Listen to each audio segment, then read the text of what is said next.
Bonjour et bienvenue dans le deuxième numéro de Radioscopie Africtiviste. C'est tout un plaisir d'être à nouveau avec vous. Vous avez aimé notre premier numéro, vous allez adorer ce deuxième numéro. Aujourd'hui, j'ai l'immense plaisir de recevoir M. Ibrahima Kane. Ibrahima Kane est un fin connaisseur du continent africain. Il en connaît les ressorts, les dynamiques et l'évolution. Bonjour, M. Kane. Bonjour. Comme je l'ai dit, c'est tout un plaisir et un honneur de vous recevoir. Je me réjouis déjà et les téléspectateurs et nos auditeurs vont savoir pourquoi je me réjouis de vous avoir au niveau de ce podcast. Tout d'abord, je vais faire une brève présentation de votre parcours. Après, vous pourrez revenir là-dessus. Comme je l'ai dit, vous êtes un fin connaisseur du continent africain. Vous avez collaboré avec beaucoup d'institutions régionales et continentales. Il y a même un aspect que les gens ont tendance à oublier, le fait que vous avez été membre fondateur de la Rencontre africaine des droits de l'homme.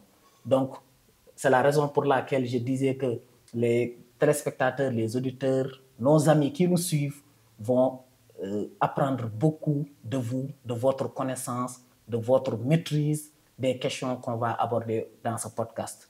Je vous laisse la parole afin que vous reveniez un peu plus sur votre parcours et votre carrière. D'abord, je vous remercie pour l'invitation et je me réjouis vraiment de voir qu'une organisation comme Africtiviste s'investit aussi dans la communication et surtout dans cet effort de faire connaître aux Africains leur continent, leur société. Et cela va vraiment aider, je pense, à nos concitoyens de mieux savoir pourquoi ils s'activent et pour savoir aussi pourquoi ils devraient se mobiliser pour un certain nombre de causes. Alors, vous m'avez demandé un peu mon parcours. Le parcours, il est un parcours très simple, un parcours que tout Sénégalais a. J'ai fait mes études secondaires au lycée fédéral de Saint-Louis. J'ai fait l'université Cheikh Anta Diop de Dakar. Ensuite, j'ai fait des études de troisième cycle à l'université de Caen, en Normandie, en France. Et je suis rentré au Sénégal où j'ai commencé à travailler au sein d'institutions de la société civile, parce qu'à l'époque, la société civile était naissante. Alors, vous avez évoqué le point particulier de la création de la RADDHO. J'en suis membre fondateur, bien sûr. Mais la création de la RADDHO est vraiment, peut-être vraiment bien contextualisée. On était dans les années 88. Il y a eu des élections en février 88 que Abdoulaye Wade disait avoir gagné. Mais cette victoire lui a été contestée par le parti au pouvoir, le PS à l'époque, et il avait été embastillé. Et en même temps, toutes les personnes qui s'étaient vraiment mobilisées dans la rue pour supporter Abdoulaye Wade, toutes ces personnes ont été arrêtées. Arrêtées et traitées vraiment de façon indigne. Je me souviens encore de ce grand nombre de concitoyens sénégalais qui avaient été parqués au camp Samba Diéry Diallo. On les avait rasés et on les avait amenés devant la justice et leur simple tort, c'était d'avoir manifesté pour dire qu'ils étaient contre la décision du PS de s'accaparer du pouvoir. Alors, à l'époque, il y avait une organisation de défense des droits de l'homme que je n'aimerais pas citer, mais qui n'a pas levé le bout du doigt pour dénoncer ce qui s'était passé. Donc, avec quelques amis, puisque on était aussi des juristes, il y avait des réfugiés et autres, on a dit que rester silencieux face à cette situation, c'était être complice de ce qui se passait. Et donc, c'est comme ça que on a commencé à se mobiliser pour vraiment mettre en place une organisation de droit. Et je dois ajouter que ce qui a vraiment accéléré la création de la RADDHO, c'était aussi le fait qu'il y avait en Mauritanie des événements 88-89 qui avaient aussi été marqués par vraiment des morts, surtout au sein de l'armée et au sein des mouvements de contestation noire. Ouais. Et à l'époque, je me souviens, à l'université, un professeur, M. Amadouli, avait initié une pétition.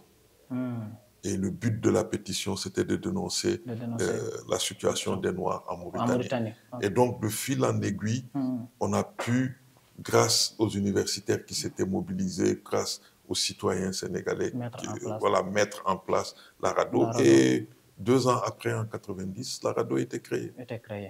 À Dakar. Et bon, moi, dans cette foulée, j'ai continué à travailler sur les questions de droits de l'homme. J'ai travaillé dans une organisation canadienne qui s'appelait le Centre d'études et de coopération, qui est toujours d'ailleurs ici au Sénégal. Et je dirigeais le programme sur la démocratie de ce centre, qui était un programme sous-régional, depuis le Cap-Vert jusqu'en Guinée, en passant par le Niger, le Burkina Faso. Mais ce travail pendant à peu près 5 à 6 ans m'a vraiment permis de connaître l'Afrique de l'Ouest. J'ai parcouru pratiquement tous les pays et surtout en allant dans en milieu rural. Prendre le pouls, mais aussi mieux connaître la réalité. La réalité, le contexte. La pauvreté, le manque de démocratie, les inégalités qui existaient dans ces organisations. Et donc, après toute cette expérience-là, une opportunité s'est présentée à moi pour aller travailler en Angleterre. Alors, pourquoi j'ai choisi d'aller en Angleterre? C'est que, en tant que juriste, j'avais une lacune. La lacune, c'est que je considérais que ma formation à l'université de Dakar était lacunaire. Je ne savais rien du droit anglo-saxon. Je ne savais rien de ce qu'on appelle la common law. Et pourtant, la Gambie est un pays voisin. Pourquoi dites-vous que c'était une lacune? Mais parce que si par rapport à la dimension continentale? Non, mais par rapport même à la connaissance du droit. Parce que le droit, ce n'est pas seulement du droit civil. Il y a le droit anglo-saxon, maintenant, il y a le droit chinois, il y a le droit russe. Donc, si on veut vraiment bien connaître le monde dans lequel nous vivons, il faut connaître aussi les normes, les principes qui gouvernent le fonctionnement de ces systèmes juridiques-là. Et donc, la chance que j'avais eue, c'était qu'une organisation en Angleterre m'offrait la possibilité d'aller travailler à partir de Londres et couvrir les pays francophones. C'est le Centre international pour la protection juridique des droits de l'homme qui s'appelait Interrights. Et j'ai fait 10 années à Interrights, commençant comme conseiller juridique et en terminant comme conseiller juridique principal. Et ça m'a ouvert les portes du continent. Pour moi, ça a brisé, tu vois, toutes ces barrières-là qui étaient linguistiques et autres. Et ça m'a aussi permis de connaître mes collègues anglophones, de travailler avec eux, d'essayer de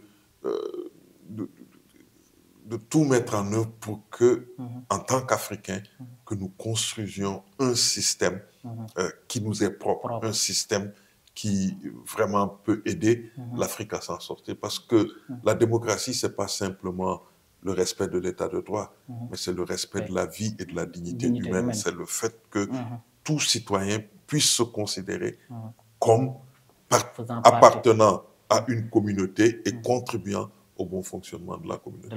Et ça, cette organisation me l'a permis. J'ai pu, en développant un contentieux au niveau de la Commission africaine, au niveau de la Cour africaine, au niveau du Comité africain d'experts sur les droits de l'enfant, à vraiment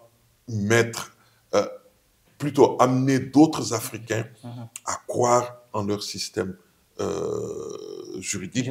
Parce que quand ce système était créé, on ne nous avait pas consultés. On n'avait même pas demandé la contribution des Africains.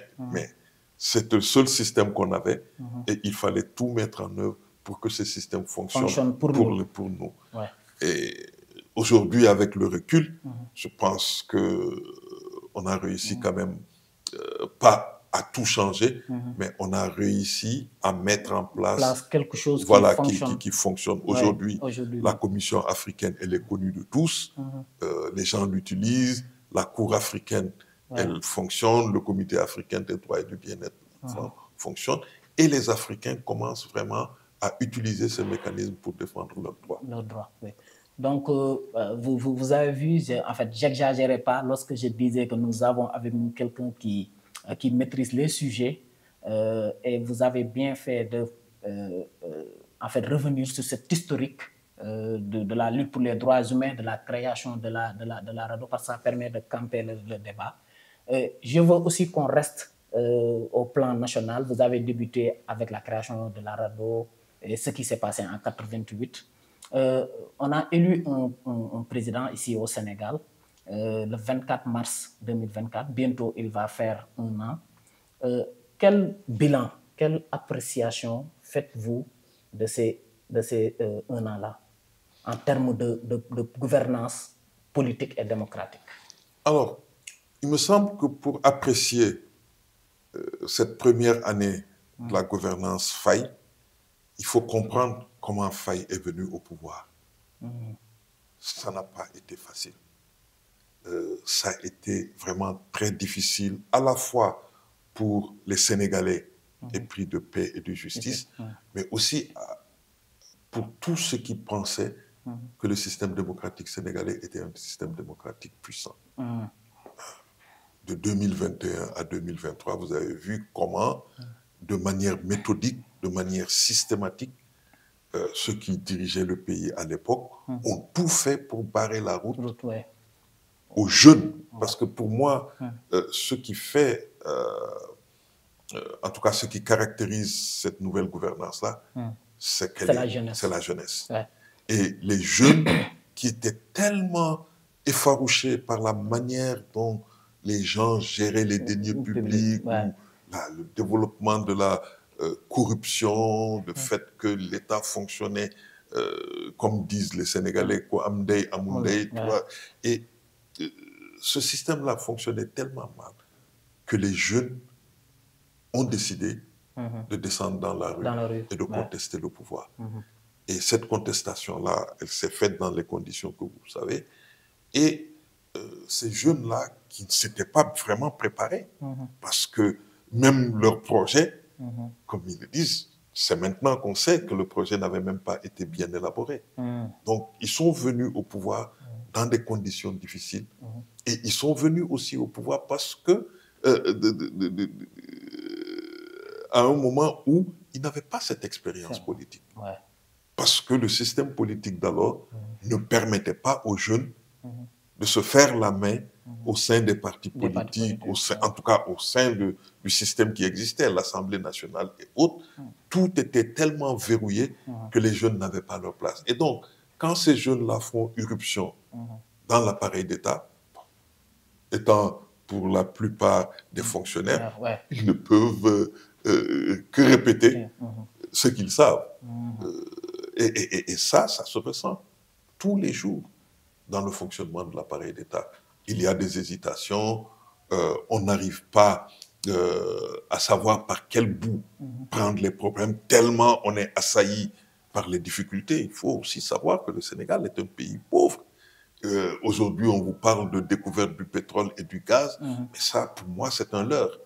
La réalité du Sénégal, c'est un pays très pauvre, un pays où les jeunes n'ont pas d'emploi, un pays d'inégalité, inégalité entre basée sur l'âge, inégalité basée sur le sexe et inégalité aussi basée sur les origines. Il ne faut pas que on s'en cache. Aujourd'hui, quand vous êtes d'origine castée, on vous crée des problèmes. Et tout ça, c'est des problèmes que nous vivons.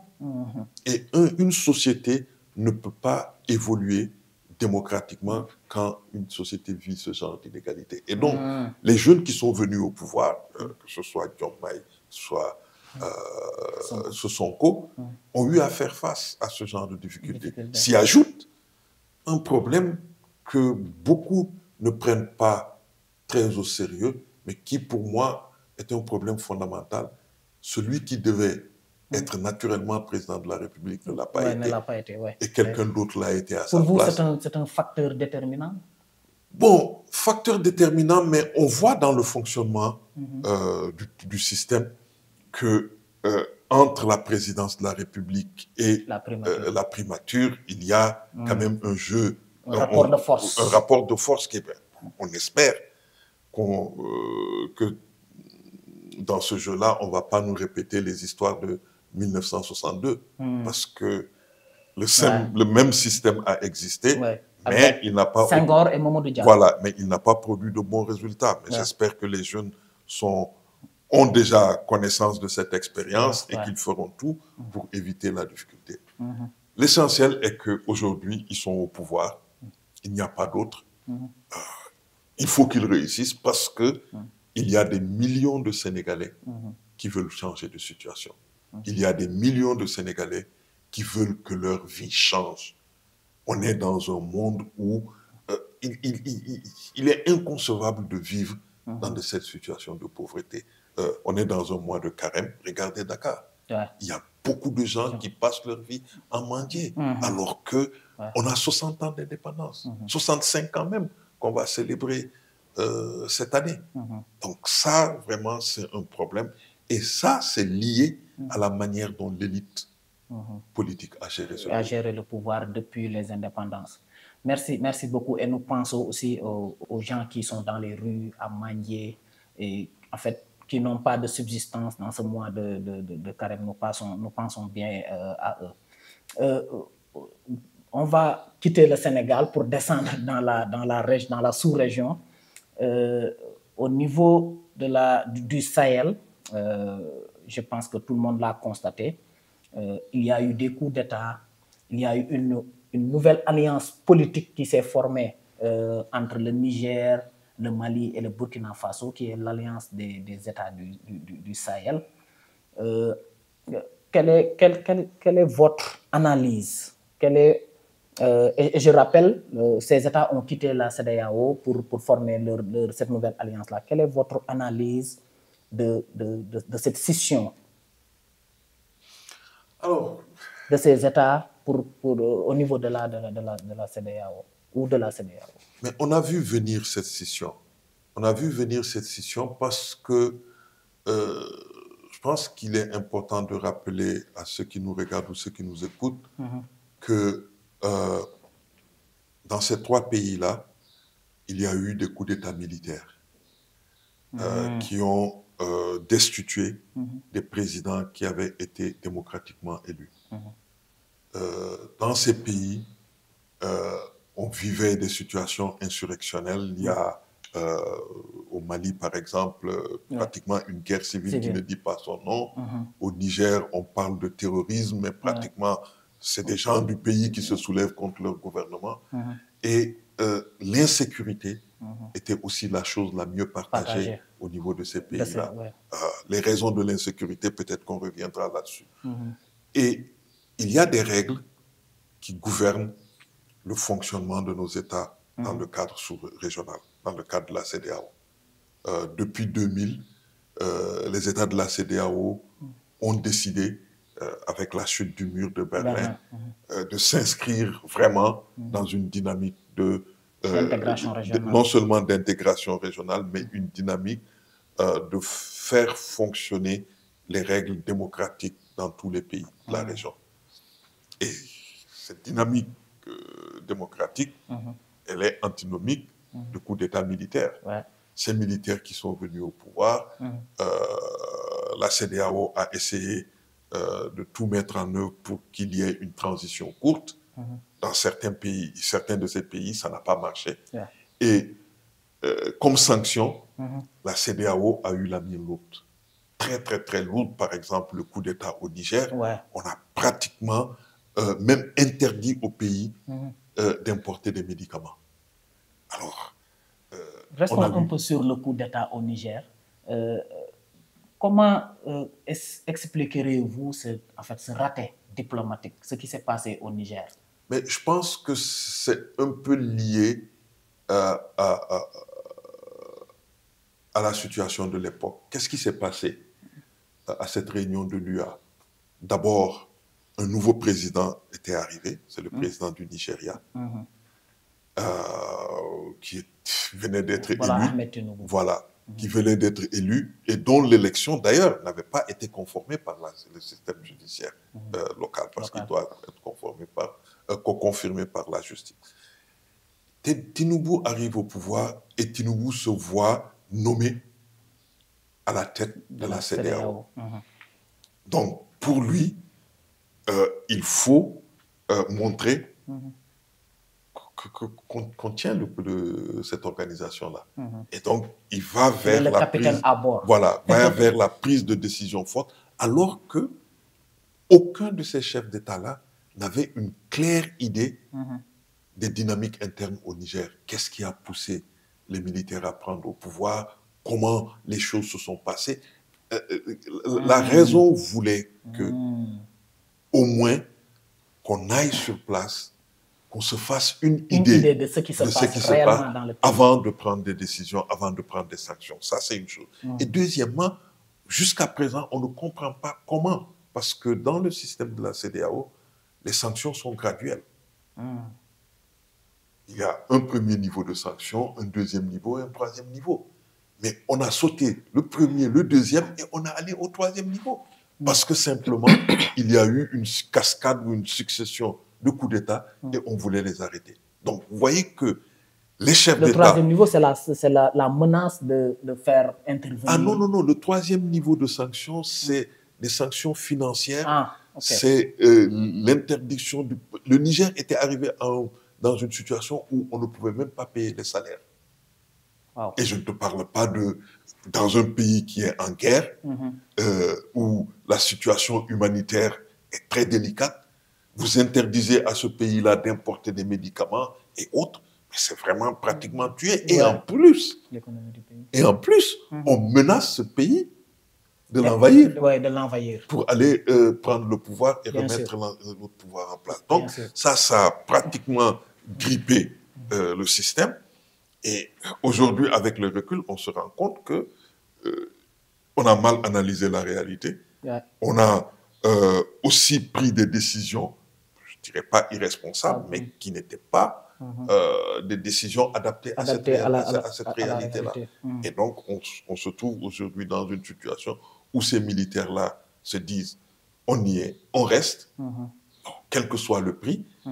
Et le prix a été pratiquement que la CEDEAO est aujourd'hui délestée de la moitié de son territoire.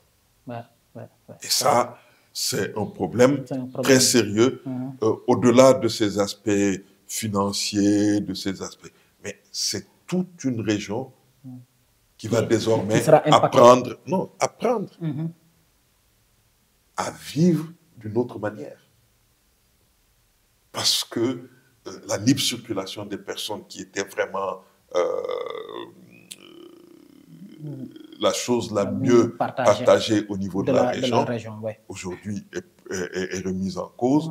Tout ce que la CEDEAO, tous les progrès que la CEDEAO avait réalisés pour aller vers plus d'intégration régionale, mais tout cela tombe à l'eau. Et aujourd'hui, on est obligé, 50 ans après la création de cette organisation, de reprendre les choses presque à zéro. Parce que cette institution-là, aujourd'hui, elle a besoin de plus qu'un lifting, elle a besoin d'une réorganisation totale. Cette région a besoin de reprendre tous les projets structurants, par exemple, les projets routiers, tout cela, et on est obligé de reprendre cela. Donc, ça, c'est un véritable gâchis. C'est un gâchis aussi bien pour la sous-région, pour la CEDEAO, c'est un gâchis pour l'Afrique parce qu'on est dans le cadre de la mise en œuvre de l'agenda 2063. On est dans le cadre de la mise en œuvre de la ZLECAf, de la zone de libre-échange continentale. Et sur toutes ces questions-là, l'Afrique de l'Ouest va devoir revoir ces dossiers. Et ça, c'est vraiment dramatique parce que cette génération de leaders qui est à la base de cette situation-là va vraiment retarder le progrès de la sous-région au niveau de l'intégration. De l'intégration. Oui.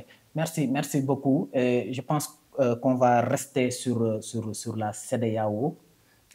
L'organisation va fêter cette année ses 50 ans, si je me trompe. Vous avez parlé de plus d'un lifting, d'une réorganisation totale. Est-ce que vous pensez que cette réorganisation ne doit pas seulement se limiter à une réorganisation politique au niveau des chefs d'État, mais à plus d'intégration au niveau des peuples, c'est-à-dire faire advenir la CEDEAO des peuples qu'on appelle de nouveau depuis un bon moment? Ça, c'est une excellente question. Pourquoi je dis c'est une excellente question? Parce que ça va nous permettre, en y répondant, je vais vous montrer que la création de la CEDEAO en 1975 a été rendue possible par le travail que le Nigeria a fait à l'époque. Rappelez-vous, le Nigeria est l'un des pays de la sous-région qui a vécu une guerre civile dramatique, la guerre du Biafra. Et cette guerre du Biafra, je ne dirais pas qu'elle a été provoquée. En tout cas, la France a joué un rôle important dans cette guerre du Biafra en utilisant des pays comme la Côte d'Ivoire et le Gabon pour aider ceux qui voulaient diviser le Nigeria à pratiquement faire éclater le Nigeria. Ils n'ont pas réussi. Et quand les militaires qui ont pratiquement écrasé la rébellion se sont, à la fin de cette crise-là, assis, ils ont dit il faut qu'on se réconcilie avec les pays francophones. Il faut que l'on crée, que l'on se batte contre les anciens colons, qu'on réussisse vraiment l'intégration régionale. Et en 1975, quand on créait la CEDEAO, l'idée, c'était une intégration d'abord économique. Changer la vie des gens dans la sous-région pour vraiment amener cette région-là vers un chemin qui va être un chemin qui sera bon pour tout le monde. Le Nigeria étant le leader à la fois politique, économique, mais aussi stratégique. Le problème qu'on a eu à l'époque, c'est que le général Yakubu Gowon, qui avait réussi ce travail de création de la CEDEAO, a été victime d'un coup d'État quelques mois après la création de la CEDEAO. Et donc, l'agenda économique qui était derrière... Si je vous entends bien, donc ce sont des militaires qui ont créé la CEDEAO. 9 des 16 dirigeants qui ont assisté à la création de la CEDEAO en mai 1975 étaient des militaires. Wow. Donc, les deux fondateurs de la CEDEAO, le général Yakubu Gowon et le général Eyadema, étaient des militaires. Mais là n'était pas le problème. Ils avaient quand même un souci qui était un souci très sérieux. Pratiquement faire échec à l'agenda néocolonial de la France, qui voulait tout mettre en œuvre pour détruire le Nigeria. Parce que si vous prenez une carte, c'était pour les Français, en réalité, c'était connecter l'Afrique de l'Ouest francophone à l'Afrique de l'Est francophone. Le Nigeria était la barrière. Donc, à la création des considérations de rule of law, de gouvernance démocratique, n'entrait pas en compte. C'était essayer de travailler pour réunir la région, mais aussi mettre en avant l'agenda économique. Parce que si on réussit économiquement à faire avancer cette région, les autres questions vont venir. Malheureusement, il y a eu le coup d'État et dès les premiers moments de fonctionnement de la CEDEAO, on est tombé dans des travers de souverainisme. Chacun voyait midi à sa porte, chacun voulait tirer un maximum de profit de cette situation-là et ça n'a pas marché. Et la CEDEAO a été aussitôt après confrontée à des problèmes de guerre civile au Libéria et en Sierra Leone. C'est pourquoi les questions de paix et de sécurité sont devenues des questions pressantes. Et quand il y a eu la chute du mur de Berlin en 89, on a été obligé aussi d'introduire les questions de démocratie et autres. Donc, vous voyez que dès sa création, la CEDEAO a été confrontée à d'autres problèmes que les problèmes économiques. Ce n'est qu'avec la création de l'Union africaine, où on a commencé à revenir sur les fondamentaux de l'intégration africaine, les fondamentaux du panafricanisme, que la CEDEAO a commencé maintenant à mettre en place, comme par exemple la question de l'autoroute, tu sais, les corridors qui sont en train de créer. Il y a une autoroute Dakar-Abidjan. Lagos est pratiquement terminée. Il ne reste que la partie concernant le Ghana qui n'est pas encore en place. Donc, tous ces projets structurants-là, c'est après les années 2000 qu'on a commencé à le faire. Tu vois, parce qu'on a pacifié la région. Mais, en le faisant, on a oublié aussi qu'il y avait d'autres questions qui n'ont pas été réglées, que l'agenda économique devait régler. La question des inégalités. L'Afrique de l'Ouest est la région la plus pauvre du monde. 12 des 15 États membres de la CEDEAO sont parmi les pays les moins avancés du monde. Ça, c'est une réalité factuelle. Et l'Afrique de l'Ouest est aussi l'une des régions africaines les plus agressées par le climat. Depuis les années 70, la région du Sahel se bat contre la désertification. Pour prendre le cas du Mali, qui explique en partie tout ce qui se passe dans la vallée du Niger, en 40 ans, la vallée du Niger a perdu 30% de sa superficie. Et c'est une région où vous avez des agriculteurs et des pastoralistes, et ça crée des frictions. Et parce que les agriculteurs et les pastoralistes ne sont pas de la même ethnie, les uns sont des Peuls, les autres sont des Bambara et autres, ça crée des frictions.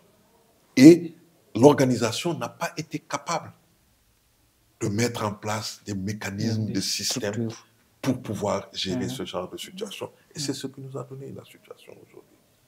Et c'est au moment où on prend le plus conscience de ces réalités-là, où on essaie de trouver des solutions à ça, que les problèmes de malgouvernance ont atteint un tel niveau, parce que, d'un point de vue institutionnel, la CEDEAO n'a jamais été en mesure d'imposer quoi que ce soit aux États. C'est plutôt les États qui ont utilisé la CEDEAO à leur propre fin.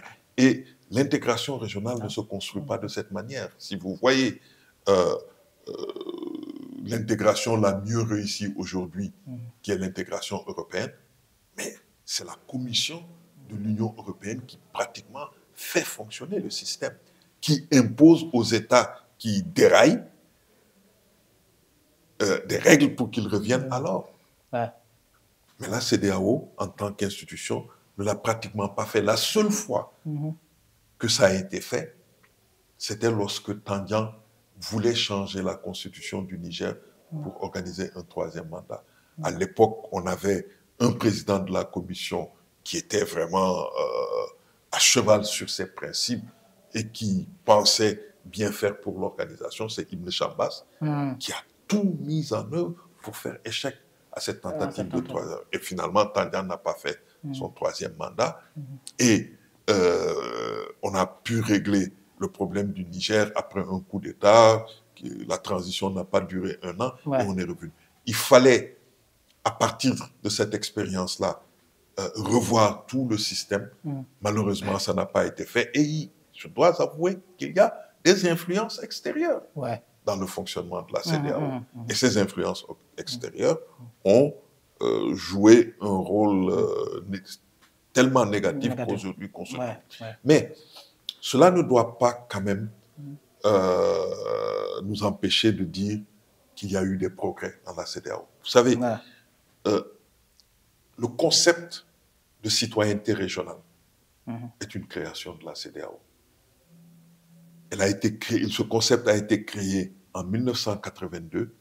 C'est en 1992, 10 ans après, que l'Union européenne a créé le concept de citoyenneté européenne, qui est aujourd'hui pratiquement le label de l'Union européenne. C'est nous qui l'avons inventé. Deuxième chose importante que la CEDEAO a réussi, c'est que le talon d'Achille des institutions régionales africaines a toujours été son financement. La CEDEAO a été la première organisation africaine à créer un système de financement autonome de l'institution en prenant un pourcentage, c'est bon à savoir. Voilà, un pourcentage des taxes à l'importation et à l'exportation des États. Pour financer l'organisation. C'est la seule organisation africaine qui est aujourd'hui financée à 95% par ses États membres. Par ses États membres à travers ces taxes. Taxes-là. Okay. Seulement 5% viennent de l'aide extérieure. Et ça lui a permis de faire beaucoup de choses intéressantes. Dans votre introduction, vous avez parlé de votre collaboration avec la Cour de justice de la CEDEAO. Est-ce que vous pouvez un peu revenir sur le rôle de cette Cour? Parce que les citoyens ne connaissent pas les institutions régionales et continentales. Est-ce que vous pouvez revenir un petit peu sur cette Cour-là, le rôle que cette Cour joue? Et je rappelle aussi que Africtiviste, avec des journalistes sénégalais, Moussa Ngom et Ayoba Faye, a déposé un recours au niveau de ce cours pour condamner l'État du Sénégal par rapport aux coupures d'Internet qui se sont déroulées. Bon, l'affaire est pendante au niveau de la Cour. C'était un petit rappel. Est-ce que vous pouvez, de manière, je dirais, succincte et ramassée, revenir sur cette Cour-là et l'importance de cette Cour au niveau de la région? Mais j'allais revenir à cette Cour parce que pour moi, ça fait partie aussi d'une partie du success story de la Cour, de la CEDEAO. Ouais. Parce que la Cour que la CEDEAO a installée, mise en place, elle est unique au monde. Unique au monde en ce sens qu'il s'agit d'une Cour régionale que tout citoyen de la communauté peut saisir directement en évitant même de saisir les juridictions nationales. Ouais. Ça n'existe nulle part ailleurs. Et ça, c'est ce qui a fait aujourd'hui. Vous dites que beaucoup de gens ne connaissent pas la Cour. En Afrique, on connaît la Cour. En Afrique de l'Ouest, on connaît la Cour. De par sa jurisprudence, la Cour est la première Cour régionale en Afrique. Elle a même connu plus d'affaires que la Cour africaine des droits de l'homme et la Commission africaine des droits de l'homme. Annuellement, elle est saisie de presque 200 plaintes. Alors que les autres, même 100, ils arrivent difficilement à l'avoir. À cause de ce système-là. Deuxièmement, c'est que cette Cour-là, elle a aussi une particularité. Elle peut siéger dans les pays membres. Une petite anecdote, parce que j'ai été parmi les premiers à saisir cette Cour. Je l'ai saisie d'une affaire d'esclavage au Niger. J'avais une cliente qui s'appelle Khadidatou Mani, Karoua, qui avait été vendue en 2004 à 250 000 francs CFA au Niger. On a saisi la Cour de justice de la CEDEAO et on a demandé à la Cour de justice de la CEDEAO de siéger à Niamey pour que cette question de l'esclavage au Niger soit une question, puisse faire l'objet d'un débat.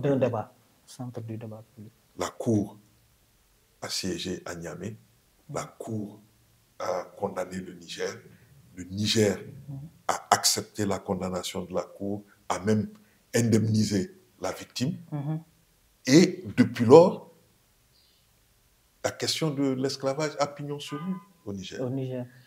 Il y a eu une autre affaire aussi intéressante que la Cour a essayé de régler, et que de la meilleure des manières, c'est lorsqu'il y a eu le coup d'État au Burkina Faso contre le gouvernement de Blaise Compaoré, et on a voulu assimiler Blaise Compaoré au parti qu'il avait créé, et interdit à ce parti-là de participer à l'élection législative. Ce parti a saisi la Cour de justice de la CEDEAO, et la Cour de justice de la CEDEAO lui a donné raison. Les autorités comment dirais-je, burkinabés, malgré le fait qu'ils étaient militaires, elles ont accepté la décision de la Cour. Donc, voilà un organisme, un mécanisme, un organe de la CEDEAO qui peut jouer un rôle fondamental dans le fonctionnement de la CEDEAO. Parce que, pourquoi je dis qu'il peut jouer un rôle fondamental? Le droit communautaire CEDEAO permet, par exemple, au président de la Commission, chaque fois qu'un État ne respecte pas ses engagements à l'égard de l'institution, de faire un recours en manquement. On appelle ça un recours en manquement contre cet État. Depuis que la CEDEAO a été créée, malgré l'existence de ce mécanisme, aucun président de la Commission n'a attrait un État membre devant la justice. Et Dieu sait combien nos États violent quotidiennement. Ça, c'est un problème. Donc, ce n'est pas la faute de la Cour, c'est la faute des autres responsables, des autres organes de l'organisation qui ont fait que la Cour... Donc, la Cour, elle est là, elle existe, et la Cour fait même l'objet d'attaques. Parce que, à l'époque où on la saisissait, où elle allait gérer l'affaire de l'esclavage au Niger, la Cour avait 7 juges. Quelque temps après, on a décidé de réduire la Cour de 7 à 5 juges. Or, à 7 juges, la Cour fonctionnait avec des formations de 3 juges. Donc, ce qui lui permettait de gérer beaucoup d'affaires. Mais maintenant, avec 5 juges, elle ne peut plus faire cela. Donc, beaucoup d'actes ont été aussi posés à l'interne et qui empêchent à la Cour de bien fonctionner. Donc, vous voyez que le problème de la CEDEAO, comme je le disais, ce n'est pas un simple lifting. C'est vraiment totalement repenser le système qu'on a, mais en allant dans le sens de... Parce que c'était ça, le DNA qui était attaché à la CEDEAO, changer la situation des citoyens dans les États membres. Et ça, jusqu'à présent, la CEDEAO a été incapable de le faire. Vous êtes, je tiens à rappeler aussi que vous êtes un spécialiste de la question migratoire. Je pense que ça fera l'objet d'un autre podcast pour revenir de manière beaucoup plus profonde sur l'aspect migratoire en Afrique de l'Ouest et en Afrique de manière générale. Mais je pense qu'on va s'attaquer à la maison mère, l'Afrique, l'Union africaine. Bon, actuellement, il y a une crise qui sévit en République démocratique du Congo. Bon, c'est une résurgence parce que la crise est là depuis, je pense, 1994, après le génocide de Rwandais. Il y a une résurgence depuis le début de l'année. Si je me trompe, il y a eu un cessez-le-feu qui a été signé et tout. Est-ce que vous pouvez nous faire une analyse, revenir sur cette crise et les ressorts de cette crise-là, afin de permettre à ceux qui nous suivent de comprendre de quoi il s'agit carrément? Parce qu'il y a beaucoup d'informations, il y a beaucoup de points de vue que nous avons sur cette crise-là. Je pense que ce serait bien d'avoir l'avis de quelqu'un qui s'y connaît et qui connaît les dynamiques au niveau de ce continent. Alors, mais Congo, c'est le pays le plus riche d'Afrique. C'est le pays qui a le plus de ressources minières sur le continent, dont les 3/4 sont encore inexploités. C'est un pays qui fait l'objet de convoitises depuis que ce pays-là a obtenu l'indépendance. Rappelez-vous, c'était d'abord le Katanga dans les années 60. Ensuite, il y a eu énormément de crises, la dictature de Mobutu, la chute de Mobutu. Ce qui est dramatique avec la situation en RDC, c'est que ces 5 à 10 années, il y a eu presque 7 millions de morts dans ce pays et personne n'en parle. Les gens sont plus intéressés par... Et le pays, parce que c'est un pays de forêt, c'est le pays où on se déplace le plus difficilement en Afrique. Ou bien on utilise les voies naturelles comme le fleuve et autres avec tous les problèmes que cela pose, ou bien on utilise l'avion. Il n'y a pratiquement pas de route qui relie les grandes villes de ce pays. Parce que les gens ont toujours plus été intéressés par comment piller les ressources de ce pays plutôt que de construire ce pays. Voilà le malheur de ce pays. Et il n'est pas le seul. Regardez la Guinée à côté, dont on dit que c'était un scandale géologique. regardez, ce pays, depuis la chute de Sékou Touré, n'a pas, même du temps de Sékou Touré, les événements de 1970, avec la tentative avortée enfin, de prise de pouvoir par les Portugais et autres. Donc, l'Afrique vit cette situation-là. Quand on est riche, on fait l'objet de convoitises et tout est fait pour que le pays ne fonctionne pas. Alors, cette dernière crise-là, tout le monde sait, et ce n'est pas moi qui le dis, c'est les Nations Unies. Une résolution des Nations Unies a dit que Kagame utilise le M23 pour mieux exploiter les ressources du pays. Les États africains le savent, mais ils n'ont jamais levé le bout du doigt pour identifier le coupable et pour prendre les sanctions qui existent dans le cadre de l'Union africaine contre un État qui contrevient aux règles de l'Union africaine. Donc, on ne fait rien, on s'installe dans l'impunité, et voilà le résultat. Le cessez-le-feu à Doha, diriez-vous que c'est un échec de la diplomatie africaine? Mais c'est une honte pour le continent.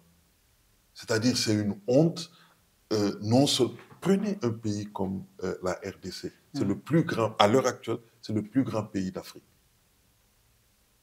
qui se bat contre l'un des plus petits pays d'Afrique et qui va aller chercher en dehors de l'Afrique dans un...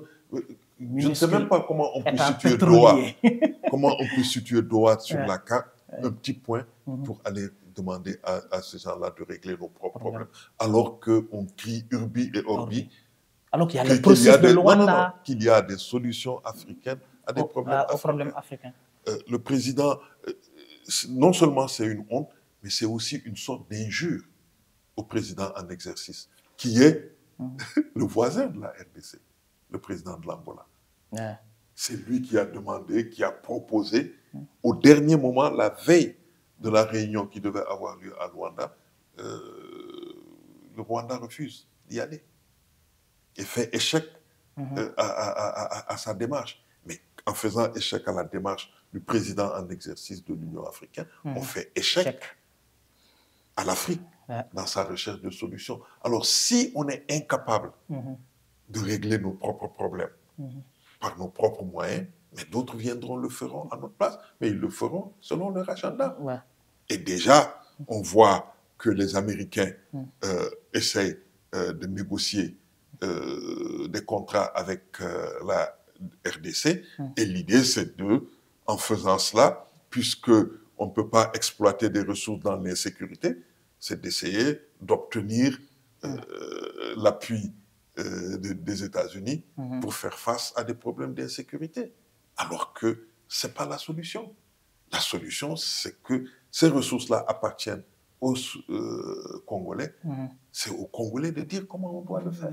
Et donc, plutôt que d'aller essayer de créer des systèmes, des mécanismes par lesquels, qui ne sont que des solutions à minima. À minima, oui. Tu vois. Et ça, je ne sais pas comment on va le faire. Et on a parlé au début du Sahel, avec toute cette crise. Vous voyez ce qui se passe dans la région centrale du continent. C'est à se demander, mais quand est-ce que l'Afrique reviendra africaine? Quand est-ce que les Africains prendront vraiment à bras le corps les problèmes de l'Afrique? Quand est-ce que cette idée du panafricanisme que nous avons toujours agitée et qui a été à la création de cette organisation contraire, quand est-ce que les gens vont vraiment vivre ce panafricanisme? Lorsque on est en train de s'entretuer, lorsque on tue des millions de personnes à perte et profit.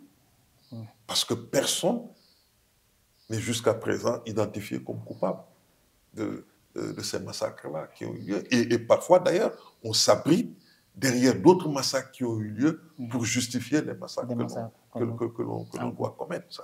C'est vraiment une honte pour le continent. Une question, je dirais même existentielle pour nous Africains, aussi pour l'Union africaine en tant qu'institution. On va faire un petit flashback sur l'Afrique de l'Ouest et quid de la crise institutionnelle et politique en Guinée-Bissau. Là aussi, je rappelle que des organisations de la société civile d'Afrique de l'Ouest ont fait récemment une déclaration conjointe pour condamner ce qui se passe là-bas et pour alerter par rapport à ce qui se passe. Parce qu'il y a quelque chose comme un trou noir par rapport à la Guinée-Bissau. Les gens n'en parlent pas beaucoup. Quelle analyse faites-vous de cette... Bon, mais je pense que l'attitude de l'actuel président de la Guinée-Bissau est une attitude opportuniste. Personne ne lui conteste le droit de participer à l'élection présidentielle. Il n'a fait qu'un seul mandat, il a le droit d'aller faire son mandat. Mais l'élection qui doit désigner le prochain président de la Guinée-Bissau doit se faire dans des conditions fixées par la Constitution et les lois du pays. Ce n'est pas à lui, président de la République, de dire quand est-ce que lui, il va organiser des élections. Les élections, les dates des élections et autres, ce sont les lois de la Guinée-Bissau. Il y a actuellement une contestation de cette date. Les partis politiques disent que le mandat est fini depuis février. La Cour constitutionnelle, qui est l'institution judiciaire suprême du pays, a dit septembre. Le président de la République dit qu'il l'organise au mois de novembre. Parce que il détient, il contrôle l'armée, il a le pouvoir, il a pratiquement éliminé toutes les autres institutions ou les a mises au pas. Et donc, aujourd'hui, il pense être le seul maître à bord pour pouvoir déterminer. Mais il ne sait pas qu'en même temps, il est en train de détruire le pays. Il est en train de rendre les institutions du pays inopérantes. Il est en train lui-même de se dédire parce que lui, il a été président en exercice de la CEDEAO et il y a des règles, des principes constitutionnels que tous les États membres de la CEDEAO doivent respecter, les principes de convergence constitutionnelle qui existent dans le protocole de 2001. Il sait qu'il doit les respecter, mais il ne le fait pas. Donc, il se met pratiquement au banc de l'organisation et donc il n'aura pas, c'est-à-dire sa parole ne vaudra pas un... Mais cette expulsion de la mission de la CEDEAO, en fait, mais je pense que c'est lié au fait que cette institution allait trouver une solution au problème. Allait trouver une solution consensuelle au problème. Mais il ne veut pas de solution consensuelle.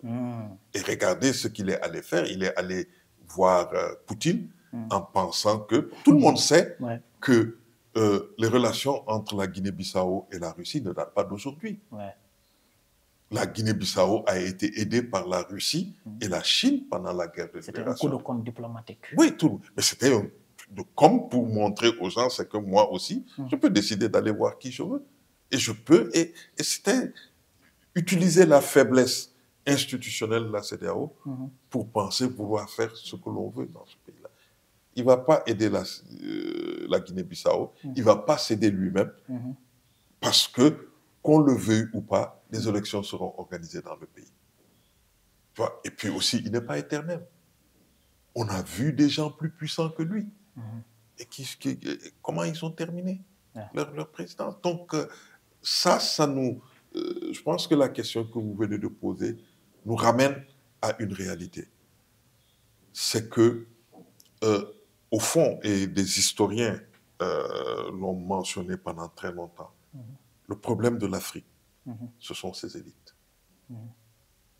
Ce sont ses élites. Et pour... on peut même dater historiquement ce divorce entre la société et l'élite. D'après certains historiens, c'est depuis la traite de l'esclavage. Quand nos propres leaders prenaient les propres citoyens et les vendaient. Donc, ce divorce-là date de là. Et tout ce que vous voyez, tout ce qui s'est passé par la suite, c'est toujours dans le cadre de ce divorce-là. Prenez. Qu'est-ce qui s'est passé? Qu'est-ce qui a expliqué les coups d'État au Mali, au Niger? C'est que Ibeka, par exemple, au Mali, gérait le pays comme bon lui semblait. Et pourtant, il a été démocratiquement élu pour résoudre les problèmes du Mali. Macky Sall au Sénégal, il avait été élu pour faire le contraire de ce que Wade a fait, ou pour corriger tous les problèmes que Wade a créés. Qu'est-ce qu'on a eu après son départ? Que des scandales financiers et autres. C'est encore cette même élite. Et donc, tant que on ne réglera pas, de mon point de vue, cette question de l'élite africaine, de la relation entre l'élite africaine et les sociétés africaines. On ne trouvera pas de solution à nos problèmes. Et ça, ce n'est pas une question de CEDEAO, ce n'est pas une question de l'État. Ouais. Ce sont les sociétés africaines qui doivent vraiment prendre à bras le corps. Et en réglant le problème de l'élite, on réglera aussi tous nos problèmes démocratiques. C'est pourquoi, vous savez, il est nécessaire aujourd'hui de réfléchir à une transformation qualitative de nos systèmes démocratiques. Et cette transformation qualitative de nos systèmes démocratiques passe par le passage d'une démocratie représentative à une démocratie participative. Le citoyen doit être au cœur du système démocratique. Quand le citoyen n'est pas content de comment les dirigeants gèrent le pays, le citoyen doit avoir des outils qui lui permettent de montrer qu'il n'est pas d'accord et d'activer des institutions, des mécanismes qui permettront d'organiser un référendum ou organiser, en tout cas, faire en sorte que la voix du peuple reste la dernière vérité. Et ça, je pense que dans nos pays, actuellement, on est en train de réfléchir au Sénégal sur quelle institution pour le pays, parce que le gouvernement nous a promis de transformer ce pays-là. C'est peut-être le moment de commencer à réfléchir. Et si le Sénégal peut jouer un rôle leader dans ce sens-là, mais on aura vraiment fait gagner à l'Afrique de l'Ouest, à l'Afrique, énormément de temps. Parce que tant qu'on ne réglera pas cette question fondamentale, je ne pense pas qu'on puisse vraiment résoudre les problèmes de l'Afrique. Et Dieu sait que, à l'échelle mondiale, on est dernier partout. Partout. On ne compte que pour 3% de l'économie mondiale. Alors qu'on est 55 pays, c'est-à-dire en termes d'économie, de commerce, on est la première région du monde en termes commerciaux. Imaginez, on ne compte que 3% du commerce mondial. Et le drame, c'est que dans 50 ans, non, dans 25 ans, parce qu'en 2050, le quart de la population mondiale sera africaine. Vous imaginez? Et donc, c'est-à-dire, on a tous les éléments qui nous permettent d'aller de l'avant, mais on a des gens qui ne pensent qu'à eux, qui ne voient qu'eux, et pour qui le reste de la population ne sert absolument à rien. Alors que ce sont ces gens-là qui les ont mis aux places qu'ils occupent. Donc, ça, il faut trouver un moyen de repenser tout cela, de refaire tout cela. Si on le fait, peut-être que les générations nouvelles, vos générations et autres, pourront peut-être poser des actes qui feront que l'Afrique, peut-être demain... et on n'a même pas le choix. Il faut qu'on est au cœur du monde. Si vous prenez la carte du monde, l'Afrique est au centre. On est au cœur du monde et ça doit nous servir. Et on doit changer les règles des relations internationales. Donc c'est un plaisir, cher Ibrahima, de t'écouter. Je pense qu'on va bientôt boucler cet échange, cette émission. Mais avant d'épiloguer, je voudrais juste qu'on évoque le cas de l'Union africaine. Tu as évoqué la géopolitique au niveau mondial, les dynamiques qui se passent au niveau du monde. La commission de l'Union africaine a été renouvelée. Une nouvelle commission a été élue le 15 février dernier, lors du 38e sommet de l'Union africaine. En tant qu'ancien conseil spécial du directeur exécutif de Open Society Africa, quelles recommandations feriez-vous pour cette nouvelle commission-là de l'Union africaine face à ce contexte géopolitique mondial, pour le leadership africain? Alors, vous savez, pour jouer un rôle dans les relations internationales, il faut savoir tirer profit des opportunités qui se présentent à soi. Par exemple, cette année, si vous prenez le G20, c'est l'Afrique du Sud qui préside le G20. On est au mois de mars.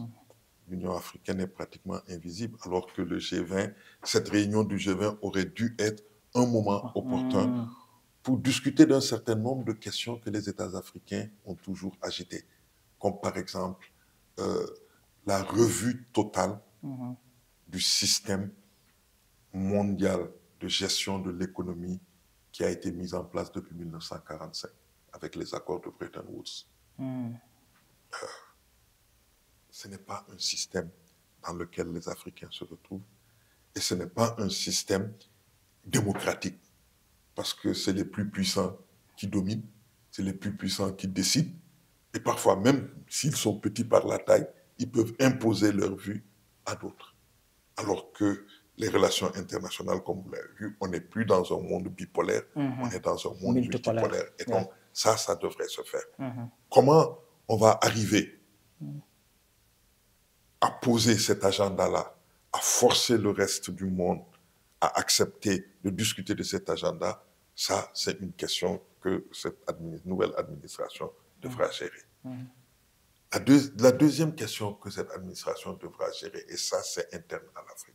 Parce que si on veut aussi jouer un rôle important dans les relations internationales, il faut qu'en Afrique, qu'on montre qu'on est capable de travailler ensemble, qu'on est capable de commercer ensemble, qu'on est capable de permettre une mobilité à l'intérieur de l'Afrique, qu'on est capable de faire en sorte que le continent soit vivant, que le continent soit vraiment du point de vue économique, tu vois, dynamique et autres.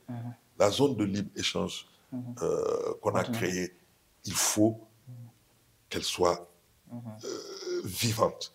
Il faut que les Africains la sentent. Ça commence. Il y a beaucoup de choses intéressantes qui commencent parce que, bon, toutes les règles n'ont pas encore été mises en place. Mais il y a une chose que l'Afrique ne peut pas rater, c'est la révolution numérique. Parfaitement d'accord avec vous. Ouais. Plan économique. Et ça, la ZLECAf peut nous aider. Tu vois, à jeter les bases, développer le commerce numérique en Afrique et aussi, en développant le commerce numérique en Afrique, repenser nos relations commerciales avec le reste du monde. Ça également, c'est dans l'agenda. Mais tout ça ne peut se faire que si on est en paix avec soi. Vous savez, il y a 2 ans, l'Union africaine avait fait le bilan des 10 premières années de mise en œuvre de l'agenda 2063. Le rapport indique que 75% des ressources qui ont été mobilisées en Afrique pour gérer l'agenda 2063 ont été consacrées à la paix et à la sécurité. 75% de nos ressources sont utilisées pour gérer des questions de paix et de sécurité. Alors, on ne peut pas continuer comme ça, avec... Tout en sachant que sans paix, on ne peut rien construire. Oui, on ne peut pas continuer dans cette paix. Et regarde, les questions de la RDC qu'on a discutées, on n'a pas parlé du Soudan qui n'existe pratiquement même plus, on n'a pas parlé du Sahel de façon... Comment voulez-vous qu'on puisse réaliser ces choses-là si on n'est pas en paix avec soi-même? Donc, cette question de la paix et de la sécurité, elle est fondamentale. Et ça, la gestion de la crise congolaise nous montre que les Africains ne sont pas encore prêts à prendre à bras le corps leurs propres questions. La RDC, le pays n'est pas encore éclaté. Mais si rien n'est fait, on va dépêcher ce pays-là. Vous avez vu ce qui s'est passé avec le Soudan. Aujourd'hui, le Soudan n'existe pratiquement plus.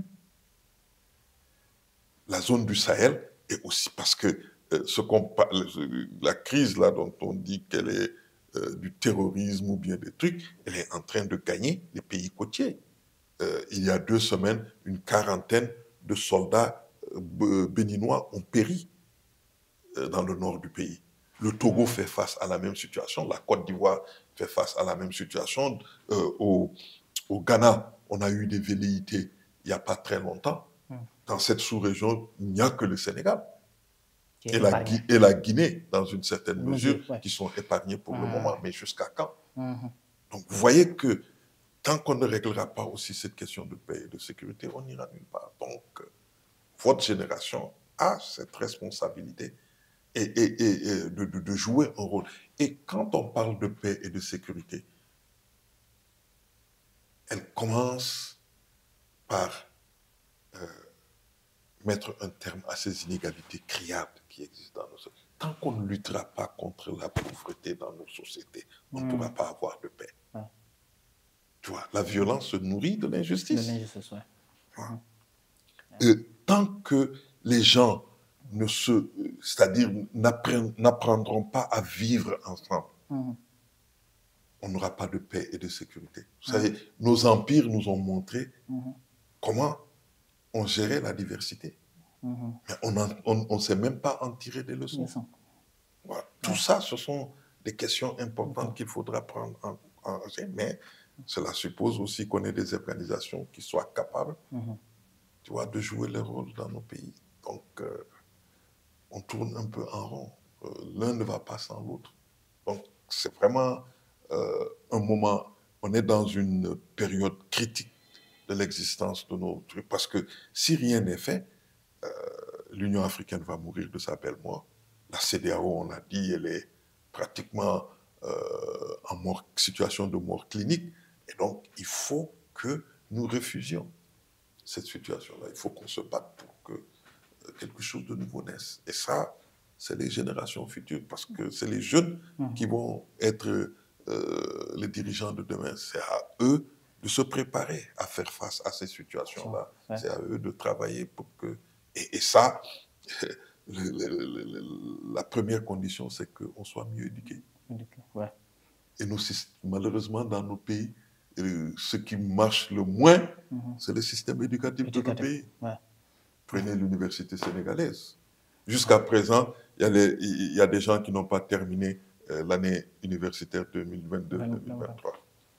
Vous voyez que c'est très compliqué dans nos pays. Mais bon, on ne peut pas aussi voir du noir partout. Ouais. Il faut que l'on se mobilise. Il faut que... Non, il nous faut... On n'a pas de choix. On n'a pas de choix. On ne va pas passer tout notre temps comment dirais-je encore, à vivre tous les soirs des cauchemars. Il faut que l'on positive, il faut que l'on se batte.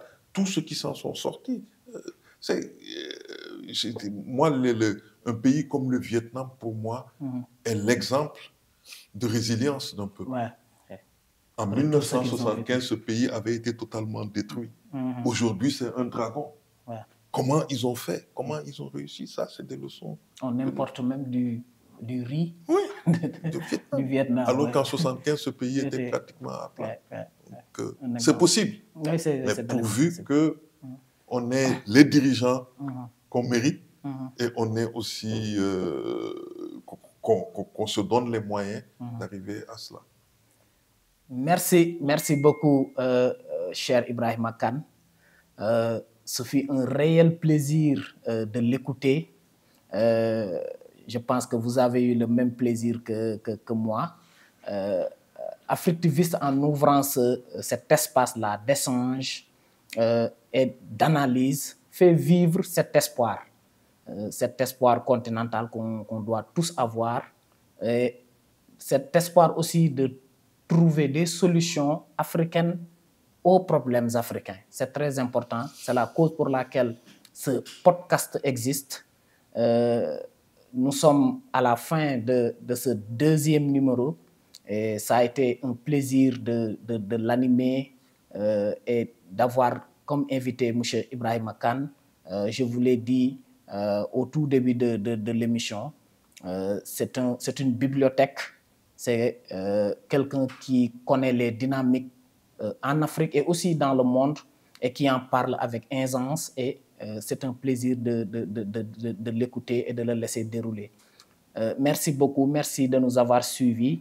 Et, comme nous l'avons dit lors du premier numéro, cette émission est la vôtre, ce podcast est le vôtre. Vous pouvez commenter, aimer, partager. Donnez-nous vos feedbacks, vos avis avec le hashtag Radioscopie Africtiviste. Ça nous permettra d'améliorer nos contenus et de parfaire cet espace-là qui est le vôtre et qui verra les dignes fils de l'Afrique parler des problèmes africains afin de trouver des solutions aux problèmes africains. Je vous remercie.